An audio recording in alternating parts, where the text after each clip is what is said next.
Chopping Block is sponsored by GEORGIAWAND. GEORGIAWAND empowers women to advocate for climate, environmental, and social justice grounded in racial equity.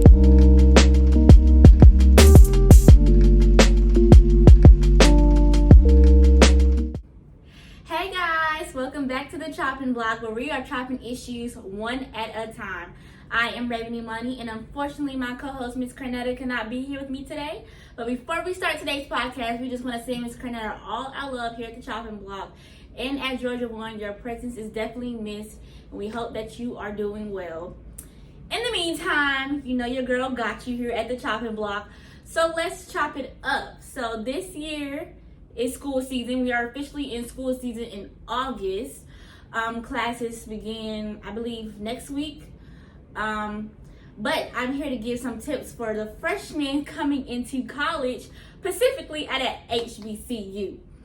So I know this is a very exciting time for y'all, so I want to drop some gems for y'all. When I first came to college, my freshman year was a little different. I came in during COVID, which means I didn't have a prom, I didn't have a graduation, I didn't have a freshman week, and I did not have a real freshman year of college. So I am part of the miserable class of 2020, but that is okay. I'm still gonna drop some gems for y'all, and some of these can apply for returning students as well. So like I said, now this is an exciting time. So tip number one, let's get it into your move-in day. So first of all, you want to make sure that you scheduled a move-in for your move-in day. You scheduled the date and time that you want to move in, and not just popping up at the school, because sometimes your key or your room may not be ready if you have not assigned a move-in day. Secondly, make sure that you're enrolled. When I say enrolled, financially enrolled, because sometimes that will prohibit you into moving into your dorm room. So you want to make sure that you're financially enrolled, so you can call your financial advisor and make sure everything is straight there.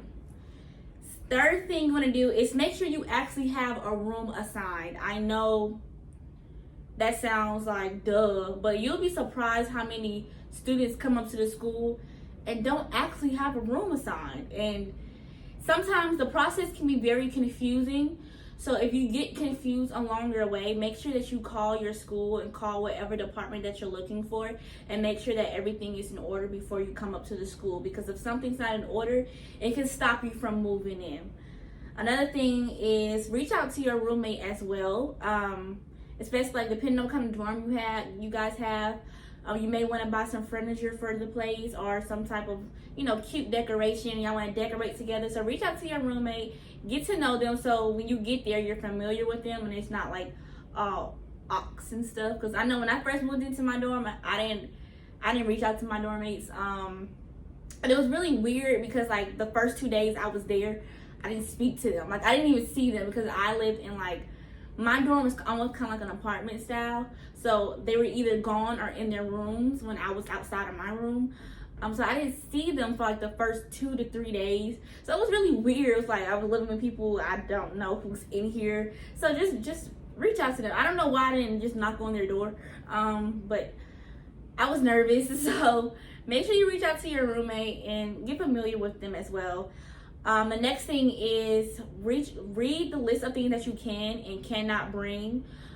Every school is different. Every school have different requirements. I know my school, for freshmen, they're not allowed to bring like refrigerators and microwaves and certain stuff like that, because that's provided for them in their room. So make sure you read what you can and cannot bring. Of course, make sure you have your sheets, laundry detergent, and whatnot. And when you get there and you're decorating, do not start drilling stuff into the walls, y'all. Make sure that it's okay if you're trying to drill something into the wall with the school, because you don't want to pay for any damages left behind, because babes, they will charge you, and it's gonna be expensive. So the next thing, other than moving in, you moved in, you got everything together, but before you move in, you want to make sure, like I stated before, that you're financially enrolled. So you want to make sure that you're reaching out to your financial aid office. Make sure that there is no holes on your account.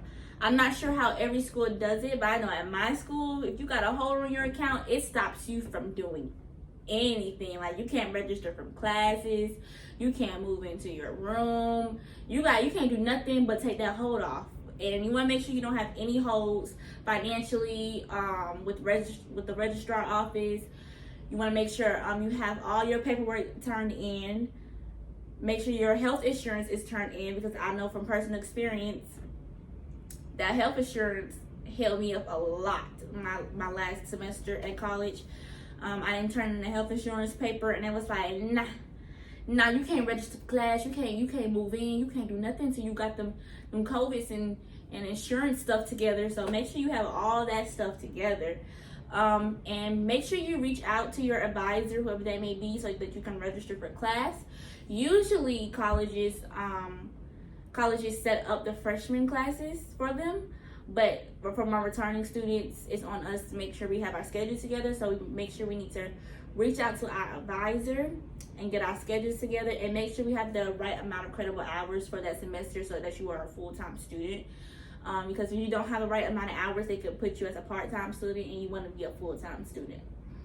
As far as financial aid and everything else goes, look for scholarships, because school is expensive. Make sure you're applying for every scholarship, every grant that the school is offering, any type of loan that you may need. Make sure it's processed through, because that can also cause a hold on your account if it's not processed through. So make sure everything is processed through, and do it in advance, because these offices get so backed up sometimes, especially around this time of the year, because everybody's just sending in stuff.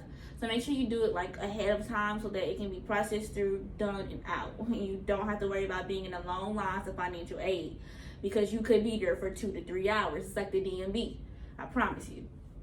And then the extra tips I'm about to give you, I'm sure that you guys heard it before on other podcasts or other YouTube videos giving you tips and everything, but all this stuff is vital. Like everything I'm telling you, you're going to need to know. So the extra tip I want to give you is to make sure you check your student email. Every school gives you a student email. Make sure you check it daily, twice a day if you have to. Check them spam folders as well, because they send you stuff. They send it once and then it's on you. So make sure you check it daily. I learned that the hard way.